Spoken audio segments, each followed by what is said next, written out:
Alors, bonjour, bienvenue à la séance spéciale qu'on tient le 31 janvier 2023. Donc, on a quelques points à l'ordre du jour. Le premier étant l'adoption de cette dernière. Donc, la résolution est approuvée l'ordre du jour de la présente séance extraordinaire telle que déposée par la greffière. Qui fait la proposition? Donc, Mme Baril, appuyée par Mme Hardy. Est-ce que le vote est demandé? Donc, c'est adopté. J'ouvre une petite parenthèse, je ne l'ai pas dit d'emblée, mais vous voyez qu'on a deux personnes absentes, donc une personne qui est malade malheureusement, qui devait joindre à nous, et M. Lévesque est sur le point de joindre à nous. Il va peut-être arriver avant la fin. Sinon, il nous avait mentionné comme quoi qu'il pouvait arriver avec du retard. Donc, le point 3 de l'ordre du jour est l'adoption du premier projet, donc le règlement 1046.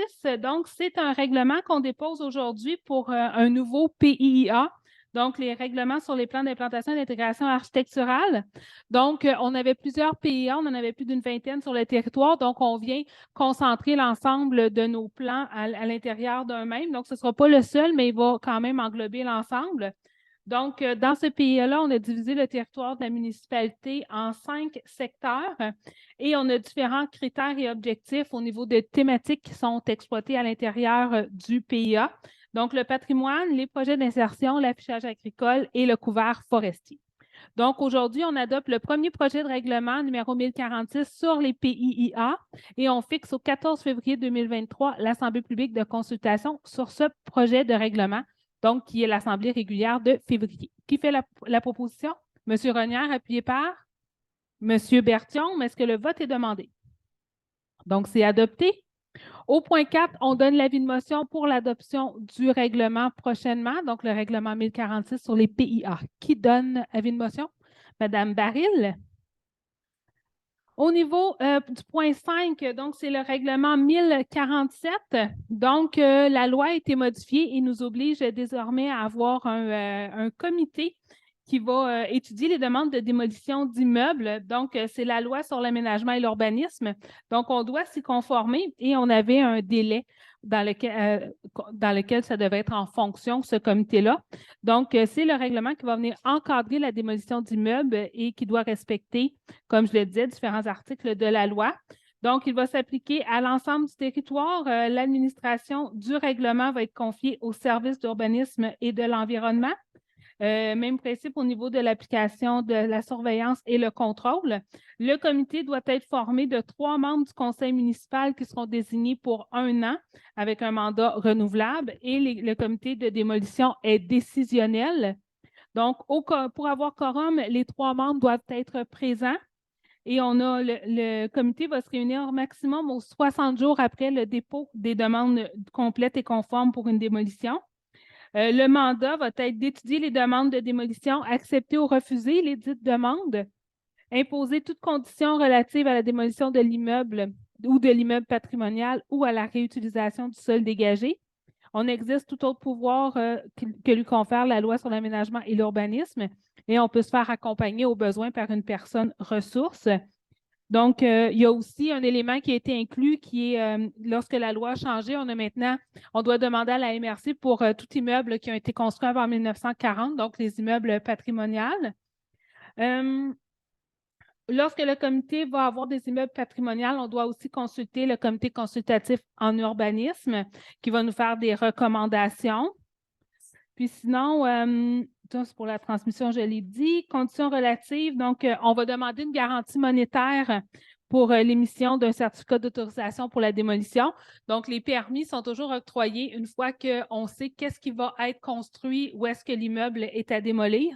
Donc, ça va être 5 de la valeur projetée des travaux qui va être la garantie pour nous assurer que la reconstruction est faite quand même rapidement. Et sinon, le reste, c'est plus des détails là, techniques qui résument les différents types de travaux et des définitions.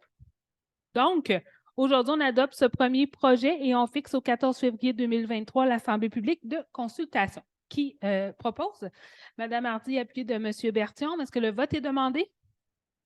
Donc, c'est adopté. Et une fois, j'imagine, c'est le mois prochain qu'on va adopter aussi les 3 personnes qui vont siéger. Ça va être donc le 14, le 14 mars. Donc, le 14 février, on va adopter le règlement, puis on va les nommer ensuite. Parfait. Qui donne avis de motion? Donc, au point 6, pour l'adoption du règlement. Madame Baril? Au point 7, donc, on a le 860-111, donc, encore une fois, l'adoption du premier projet. Donc, ici, il y a 3 modifications qu'on vient apporter à notre règlement de zonage 860. Donc, on ajoute des dispositions au chapitre 5 pour le calcul de la superficie des espaces verts sur une toiture végétalisée. La superficie va aller en fonction du nombre de chambres par logement. Ensuite, on modifie la grille d'usage pour des normes de la zone H204 afin d'augmenter le nombre de logements bâtiment maximal et le rapport plancher-terrain et le rapport d'espace bâti-terrain pour l'usage H4, donc multifamilial de 9 logements et plus. Et on vient modifier la zone 201 afin d'agrandir la zone H204. Et on fixe au 14 février l'Assemblée publique de consultation. Qui fait la proposition? Donc, Mme Hardy, appuyée par M. Renière. Est-ce que le vote est demandé? Donc, c'est adopté. Qui donne avis de motion pour le même règlement, Mme Hardy? Au point 9, donc, c'est pour avoir une concordance, dans le fond, le 860-112 avec les modifications au PIA. Donc, la résolution est d'adopter le premier projet de règlement du numéro 860-112 modifiant le règlement 860 afin de modifier les grilles d'usage et normes des différents règlements qui font référence au PIA. Donc, numéro 1046 qu'on vient juste d'adopter. Donc, on en a là peut-être une quinzaine à peu près dans lesquelles on va venir changer. Là, on vient ajouter la note dans les grilles pour s'assurer qu'on fait référence au PIA numéro 1046. Et on fixe toujours au 14 février l'Assemblée publique de consultation. Qui fait la proposition? M. Renière, appuyé de M. Berthiaume. Est-ce que le vote est demandé? Donc, c'est adopté. Et on donne avis de motion au point 10. M. Berthiaume donne avis de motion. Au point 11, donc, on a des travaux supplémentaires en lien avec le service d'ingénierie relatif à la demande du certificat d'autorisation au ministère de l'Environnement, de la lutte contre les changements climatiques, de la faune et des parcs, ils ont encore agrandi leur nom, pour la mise aux normes de l'usine de production d'eau potable.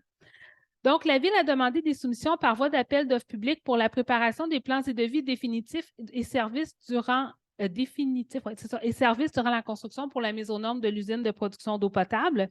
Le contrat pour la préparation de plans et devis définitifs et services durant la construction pour la mise aux normes a été confié à la firme d'ingénierie les services EXP au terme de la résolution 2020-06-210. Il y a des travaux supplémentaires qui ont d'abord été octroyés en mai 2021 pour la conception de détails et les surveillances au bureau des travaux d'électricité de procédés de l'UPEP au montant de 45 829 et 4 qui avaient été autorisés. On avait aussi octroyé un mandat supplémentaire à la firme en août 2021 pour la somme de 86 410 pour la conception de détails et la surveillance au bureau des travaux de réaménagement du bâtiment existant de l'UPEP. Le mandat initial adjugé en juin 2020 comprenait des services professionnels d'ingénierie relatifs à la préparation, la présentation et l'obtention d'un certificat d'autorisation auprès du ministère de l'Environnement pour la mise aux normes de l'UPEP. Le processus de présentation de la demande de certificat d'autorisation au ministère de l'Environnement a changé en janvier 2022 et le processus d'analyse en vigueur au ministère est plus complexe et ardu depuis ce temps. La demande de certificat d'autorisation a seulement été transmise au ministère en janvier 2022. Donc, des activités additionnelles non prévues au montant initial ont dû être faites par la firme les services EXP en raison du processus de transmission et d'analyse qui a changé en janvier 2022. Le 11 janvier 2023, la firme d'ingénierie a présenté une demande d'honoraires additionnels au montant de 16 127,50 excluant les taxes pour des activités supplémentaires d'ingénierie relatives à la préparation, la présentation et l'obtention du certificat d'autorisation auprès du ministère pour la mise aux normes de l'UPEP. Donc, il est nécessaire d'obtenir le certificat d'autorisation du ministère pour effectuer les travaux de mise aux normes. Alors, la résolution est d'autoriser la demande d'honoraires additionnels de la firme Les Services EXP pour les activités supplémentaires d'ingénierie relatives à la préparation, la présentation et l'obtention du certificat d'autorisation auprès du ministère de l'Environnement pour la mise aux normes de l'usine de production d'eau potable au montant de 16 127,50 excluant les taxes, et ce, selon la demande d'honoraires additionnels présentée par la dite firme d'ingénierie le 11 janvier 2023. Qui fait la proposition? Mme Hardy, appuyée de M. Renière. Est-ce que le vote est demandé? Donc, c'est adopté. Au point 12, un octroi de mandat pour des puits exploratoires et des essais de pompage pour puits supplémentaires en eau brute. Donc, la Ville de Sainte-Anne-des-Plaines doit octroyer un mandat à une entreprise pour des travaux de forage pour des puits exploratoires ainsi que des essais de pompage pour un puits supplémentaire en eau brute. Le mandat doit être exécuté dans un court délai afin que la Ville puisse se doter d'un puits supplémentaire en eau brute d'ici le début des travaux de réfection de son usine d'eau potable. Le consultant pour la recherche en eau de la Ville, Technorem, a consulté directement l'entreprise Les Puits de Montagne et l'entreprise Puits du Nord afin de s'enquérir de la possibilité de ces entreprises pour effectuer le mandat. L'entreprise Puits du Nord a mentionné que son carnet de projet était rempli jusqu'au mois de juin. Par contre, l'entreprise Les Puits de Montagne a mentionné qu'il était possible de faire le mandat en février. Donc, l'entreprise Les Puits de Montagne a déposé une soumission au montant de 83 860,47 incluant les taxes pour le forage et les essais de pompage. Donc, en vertu du règlement sur la gestion contractuelle, la Ville peut conclure un contrat de gré à gré tant que c'est inférieur au seuil d'offre publique qui est décrété par la ministre. Alors, la résolution est que la Ville de Sainte-Anne-des-Plaines octroie le mandat pour le forage de puits exploratoire et pour les essais de pompage du puits supplémentaire en eau brute à l'entreprise Les Puits de Montagne Incorporée pour une somme de 83 860,47 incluant les taxes applicables. Qui fait la proposition? M. Berthiaume, appuyé par Mme Baril. Est-ce que le vote est demandé? Donc, c'est adopté. L'adjudication de soumission pour la refonte du site Internet et la création d'un portail citoyen. Donc, la Ville de Sainte-Anne-des-Plaines a demandé des soumissions par voie d'invitation écrite pour la refonte de son site Internet et la création d'un portail citoyen. La Ville a reçu 3 soumissions, donc allant de 71 077,50 et jusqu'à 78 068,3. Donc, la soumission présentée par Blanco a obtenu le meilleur pointage et s'avère conforme. Ceux qui suivent, vous vous souvenez qu'on avait adopté à la dernière assemblée une grille de pointage. Donc, ce n'est pas juste le prix, mais il y avait aussi d'autres éléments. Mais celle qui était la moins chère dans les 3 reste que c'est elle qui a eu quand même le meilleur pointage. Donc, on octroie la refonte du site Internet de la Ville de Sainte-Anne-des-Plaines et la création d'un portail citoyen. Donc, on confie ça à Blanco, considérant que sa soumission est conforme et qu'il a obtenu le meilleur pointage, soit 89 %. Qui fait la proposition? Donc, Mme Hardy, appuyée par M. Renière. Est-ce que le vote est demandé? Donc, c'est adopté. Et on termine le point 14 avec une autorisation concernant la localisation du lieu d'entreposage des équipements de déneigement. Donc, le contrat relatif au déneigement pour les années 2022 à 2027 a été adjugé suite à un appel d'offres à la société par action Charex Incorporée en avril 2022. Tel que mentionné à l'article 5.5 de la section 1 du cahier de charges techniques du devis qui a été préparé dans le cadre de l'appel d'offres, le site d'entreposage des équipements du soumissionnaire décrit à la liste des équipements minimaux exigés au contrat devra obligatoirement être localisé à l'intérieur des limites de la Ville de Sainte-Anne-des-Plaines. Le soumissionnaire a entreposé la liste des équipements minimaux sur le territoire de la Ville de Sainte-Anne-des-Plaines avant la date prévue au devis pour ce faire, mais qu'à la suite d'une inspection effectuée par le service d'urbanisme et de l'environnement en décembre dernier, il a été découvert que l'entreposage d'équipements de déneigement, qui est une code d'usage C10, sur le site choisi par la société par action Charex, n'était pas un usage permis à la réglementation de zonage de la Ville dans la zone 603 où se trouve le site. Donc, le lieu d'entreposage de l'équipement par la société par action Charex doit être déménagé. Il est difficile de trouver un lieu d'entreposage sur le territoire de la Ville en cours de saison hivernale et qu'il est permis au terme du devis d'entreposer l'équipement à l'extérieur du territoire de la Ville s'il y a autorisation de la municipalité. Compte tenu de ce qui précède, le conseil municipal désire autoriser la société par action Charex à entreposer son équipement de déneigement dans un autre lieu à l'extérieur du territoire de la Ville afin de terminer la saison 2022-2023.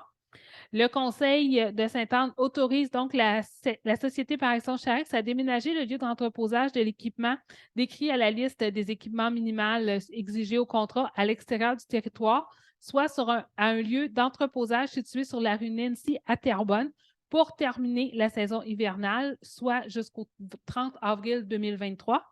Le Conseil exige que la société par action Charex Incorporée se trouve un nouveau lieu d'entreposage situé sur la Ville de Sainte-Anne-des-Plaines pour l'équipement de déneigement décrit à la liste des équipements minimaux exigés au contrat, lequel lieu d'entreposage devra être conforme à la réglementation de zonage et à la réglementation municipale pour le reste du contrat, et ce, au plus tard le 15 juillet 2023. Et finalement, le Conseil exige que la société par action Charex fournisse la preuve de propriété ou de location du nouveau lieu d'entreposage choisi situé sur le territoire de la ville afin qu'un certificat d'occupation ainsi qu'un certificat d'occupation au plus tard le 15 juillet 2023. Qui fait la proposition? Donc, Mme Hardy, appuyée par Mme Baril. Est-ce que le vote est demandé? Donc, c'est adopté. C'est ce qui met fin à notre séance spéciale. Donc, pour ceux qui s'intéressent, comme on l'a dit à plusieurs reprises, la prochaine rencontre sera donc le 14